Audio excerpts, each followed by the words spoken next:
Hello friends, आज आपण आपल्या chapter mechanical properties of fluid मधला पुढचा पार्ट बघणार आहोत. याच्या अगोदर आपण मागच्या लेक्चरमध्ये सरफेस टेन्शन आणि सरफेस एनर्जी हे दोन पॉईंट बघितले होते आणि तसेच त्याचे सरफेस टेन्शन आणि सरफेस एनर्जीमधलं रिलेशन पाहिलं होतं.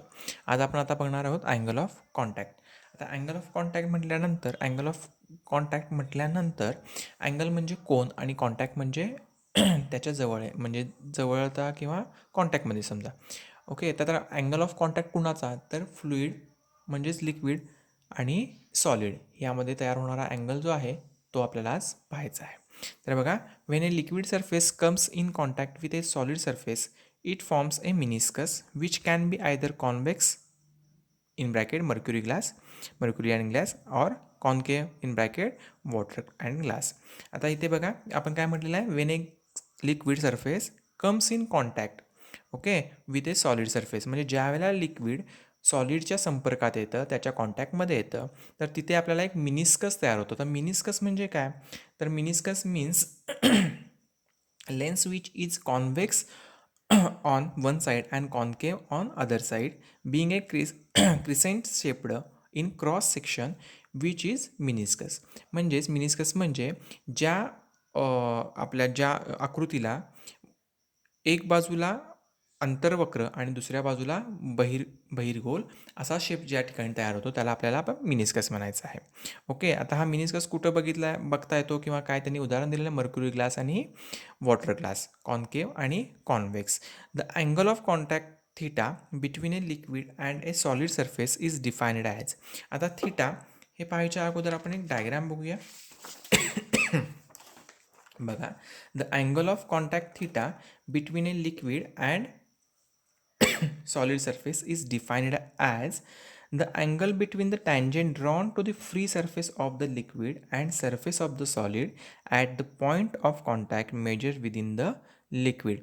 ज्या वेळेला अँगल ऑफ कॉन्टॅक्ट म्हणजे पाहायचा असतो त्यावेळेला ज्या ठिकाणी सॉलिड आणि लिक्विड कॉन्टॅक्टमध्ये येतं त्या ठिकाणी त्याचा जो फ्री सरफेस असतो त्या ठिकाणी आपल्याला एक नॉर्मल ड्रॉन करायची असते. ही बघा, इथे आपण नॉर्मल ड्रॉन केलेली आहे आणि जो आपल्याला मिळणारा अँगल आहे तो थिटा आपल्याला बघायचा आहे. मग ज्या वेळेला नॉर्मल ड्रॉन करतो त्यावेळेला तो कोणत्या प्रकारचा मिनिस्कस आहे किंवा कोणत्या प्रकारचा तो शेप आलेला आहे हे पाहून आपण तो अँगल कुठला आहे, कोणत्या प्रकारचा आहे ठरवायचा आहे. आता फर्स्ट डायग्राम जी आहे ही concave meniscus due to liquid which partially wet a solid surface. आता कॉन्केव मिनिस्कस, ओके, कॉन्केव म्हणजे काय, तर अंतर्वक्र. बघा, हा जो मिनिस्कस आपल्याला मिळालेला आहे अंतर्वक्र आहे. ओके, आणि इथे बघा convex meniscus due to liquid which do not wet a solid surface. हा कुठला आहे, तर कॉन्व्हेक्स म्हणजे बहिर्गोल. ओके, हा बाहेरच्या साईडला आहे आणि हा आतल्या साईडला आहे. इथं आपल्याला हा कॉन्टॅक्ट मिळतोय बघा सरफेस, फ्री सरफेसमध्ये जो वेट होतो आणि इथे काय होतोय, तर सॉलिडला टच होत नाही आहे. इथे आपण नॉर्मल ड्रॉ केलेली आहे. हे आपल्याला दोन थिटा मिळतात. आता ह्या दोन अँगलवरून आपल्याला कळलेलं आहे, एका ठिकाणी कॉन्व्हेक्स मिळणार आहे, एका ठिकाणी आपल्याला कॉन्केव मिळणार आहे. ओके, तर आता ते कशा पद्धतीने शेप आहेत किंवा काय आहेत ते आपण पुढच्या पार्टमध्ये बघूया. तोपर्यंत पुढचा पार्ट कसा आहे ते बघायच्या अगोदर एक डेफिनेशन हे बघूया, explanation. When a angle of contact is acute the liquid forms a concave meniscus. Okay, दोन डायग्राम तुम्ही बघितलेले आहेत. ज्या वेळेला ॲक्यूट, आता ॲक्यूट अँगल म्हणजे काय, तर 90 अंशाचा कोन म्हणजेच काटकोन. तर त्यावेळेला कुठला असणार आहे मिनिस्कस, तर कॉन्केव मिनिस्कस असणार आहे at the point of contact. And when A angle of contact is obtuse it forms A convex meniscus. आता कॉन्व्हेक्स म्हणजे ऑप्ट्यूस म्हणजे तर विशाल कोन. ज्यावेळेला angle of contact convex meniscus तयार होणार आहे त्यावेळेला आपल्याला काय होणार आहे, तो विशाल कोन असणार आहे. तर for example water glass interface form a convex meniscus and mercury glass interface forms of concave meniscus. Water आणि ग्लासला कॉन्केव आहे आणि मर्क्युरी आणि ग्लासला कॉन्व्हेक्स मिनिस्कस आहे. ओके, तर ह्याच्या पुढे आपल्याला त्याचे शेप बघायचे आहेत, कशा पद्धतीनं शेप तयार होतात आणि काय आहे.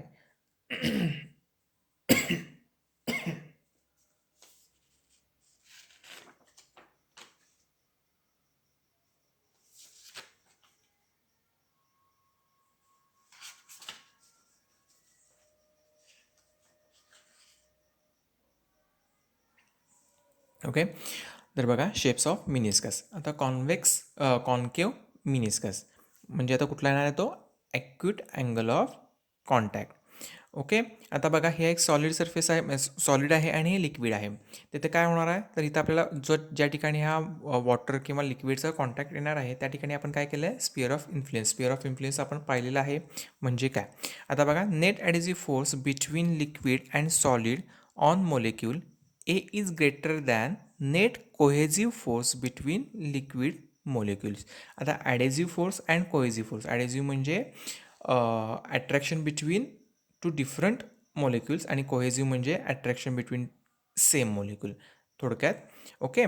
तर आता आपण ॲडेझिव्ह मोलेक्युल आणि कोहेझिव्ह, ॲडेझिव्ह म्हणजे काय ना सॉलिड आणि लिक्विड, आणि कोहेझिव्हमध्ये काय ना तर लिक्विडचेच molecules.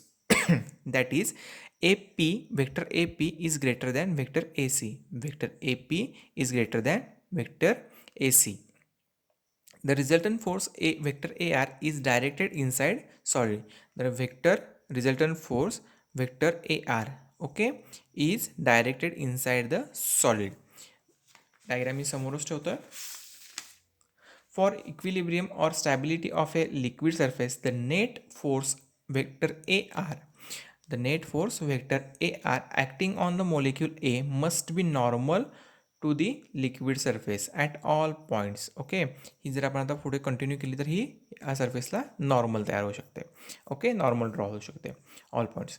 For the resultant force vector A R to be normal to the tangent to the liquid near the wall should be pile up against the solid boundary so that the tangent A T to the liquid surface is perpendicular to A R. जर मी आता ही normal पुढे वाढवली तर काय होणार आहे बघा, ही ए टी जी आहे ही काय होणार आहे, ह्या ए आरला परपेंडिक्युलर येणार आहे. Okay. Thus this makes the meniscus concave such liquid wets that solid surface. Okay. तर इथे काय होणार आहे, मिनिस्कस कुठला होणार आहे, कॉन्केव. इथे the angle of contact is acute. बघा ही जर पुढे वाढवली आणि ही परपेंडिक्युलर म्हणजे हा येणारा अँगल कुठला आपल्याला मिळाला, तर ॲक्यूट म्हणजे 90 डिग्रीचा मिळाला. For example kerosene in a glass bottle. जर ग्लास बॉटलमध्ये केरोसिन तुम्ही कधी पाहिलं असेल तर त्या ठिकाणी अशा शेपमध्ये आपल्याला मिळतो, त्या ठिकाणी आपल्याला काय मिळतं, ॲक्यूट अँगल मिळतो. आता पुढचा पार्ट, त्याच्या अगोदर ह्या 1 मिनिट ह्या नोट्स फक्त बघून घ्या जेणेकरून तुम्हाला बरं पडेल.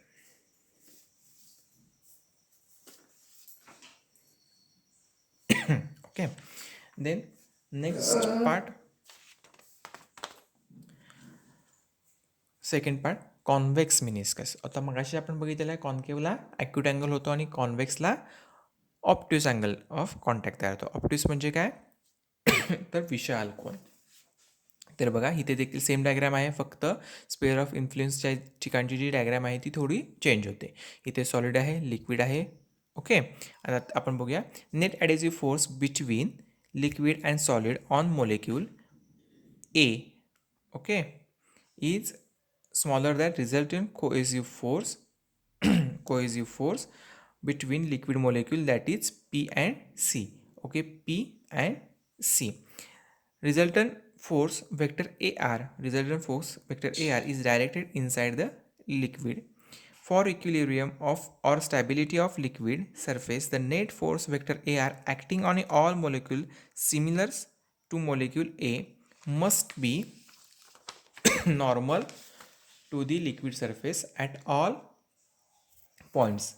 The liquid near the wall should therefore creep inside against the solid boundary. Okay, this makes the meniscus convex so that its tangent AT is normal to AR. AT आहे बघा इथे, ती कशाला नॉर्मल आहे तर ह्या ARला आहे. Okay. Normal AR. Such liquid does not wet the solid surface. त्यामुळे इथला सरफेस जो आहे हा डज नॉट वेट म्हणजे ओला होत नाही थोडक्यात. The angle of contact is obtuse. आता आपल्याला कुठला अँगल मिळाला, हा इथून इथला हा ऑप्ट्यूस म्हणजे विशालकोन. विशालकोन म्हणजे काय, 90 अंशापेक्षा मोठा, त्याला आपण विशालकोन असे म्हणतो. Example mercury in glass bottle. Okay.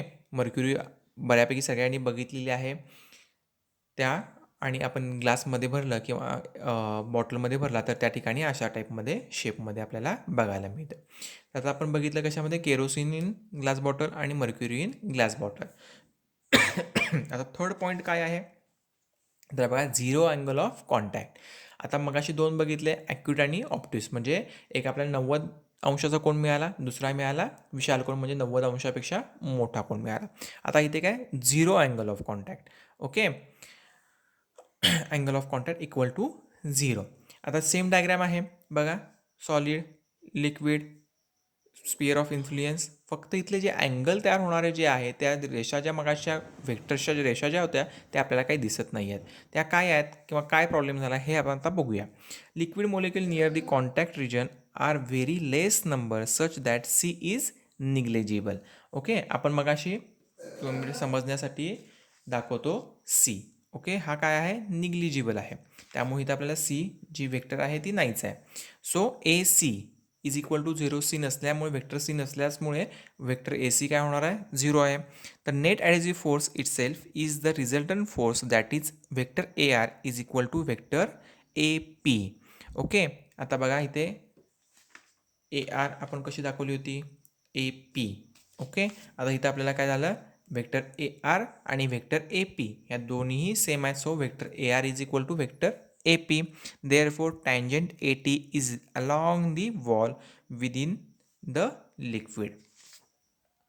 Therefore angle of contact is almost zero. तिथं काय आपल्याला टँजंट ड्रॉच करता येत नाही आहे किंवा काय कोणत्याही प्रकारचा तिथं अँगलच तयार होत नाही, त्यामुळे तो काय झाला theta is equal to 0 degree. Example pure water in clean glass. Okay, साधं आपलं पाणी प्युअर वॉटर.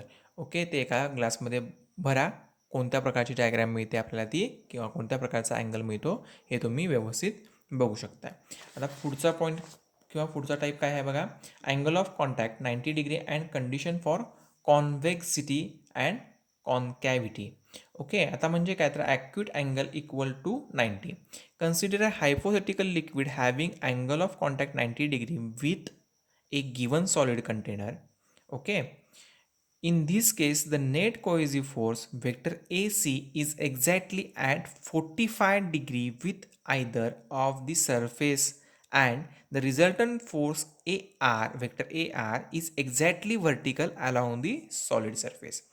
हा जो व्हेक्टर ए सीनं जो अँगल तयार होणार आहे हा एक्झॅक्टली 45 डिग्री म्हणजे 90च्या बरोबर मधून जर आपण रेष मारली, काटकोणाच्या बरोबर मधून रेष म्हणजे काटकोणाचे दोन भाग जर केले तर आपल्याला काय मिळणार आहे 45 डिग्री, म्हणजे हा 45. आणि व्हेक्टर ए आर जो आहे तो काय आहे exactly vertical along the solid surface. Okay, for this to occur vector AP is equal to vector AP is equal to AC upon AC upon root 2, where AR is the magnitude of the net force. From these we can write the conditions for acute and obtuse angle of contact. Okay, बघा काय म्हटलं from this we can write the condition for acute and obtuse angle of contact. अशा प्रकारची जर परिस्थिती आली तर acute आणि ऑप्ट्यूसमध्ये काय होणार आहे तर हे इथं आपल्याला बघायचं आहे. For acute angles of contact vector A P is greater than A C upon root 2. Okay, इथे काय झालं आहे बघा vector A P is greater than A C upon vector under root 2 and obtuse angle of contact vector AP is smaller than AC upon root 2. Okay, आता AC कुठे आहे तर इथे आहे. ओके, AC अपॉन रूट 2 कशाला APला, म्हणजे ह्याच्यापेक्षा हा कधी मोठा असणार आहे तर तो ॲक्यूट अँगलमध्ये मोठा असणार आहे AC अपॉन रूट 2च्या, आणि ऑप्ट्यूस अँगलमध्ये काय असणार आहे तर AC अपॉन रूट 2 हा AP लहान असणार आहे AC अपॉन रूट 2पेक्षा. ओके, तर आपण आज आता काय काय बघितलं तर 4 शेप्स बघितले, त्याच्या अगोदर अँगल ऑफ कॉन्टॅक्टमध्ये ऑप्ट्यूस आणि ॲक्यूट अँगल कोणत्या प्रकारे तयार होतो, तो कशा प्रकारे ओळखायचा असतो हे आपण बघितलेलं आहे. अँगल ऑफ कॉन्टॅक्ट म्हणजे काय बघितलेलं आहे, मिनिस्कस म्हणजे काय, त्यानंतर 4 शेप बघितले आपण कॉन्व्हेक्स, कॉन्केवमध्ये झिरो अँगल आणि angle of contact 90 degree and condition for convexity and concavity. हा झाला आपला आता अँगल ऑफ कॉन्टॅक्टचा पार्ट. याच्या पुढचा जो पॉईंट आहे हा आपण पुढच्या लेक्चरला पाहूया. ओके, नाही सर, गुड डे.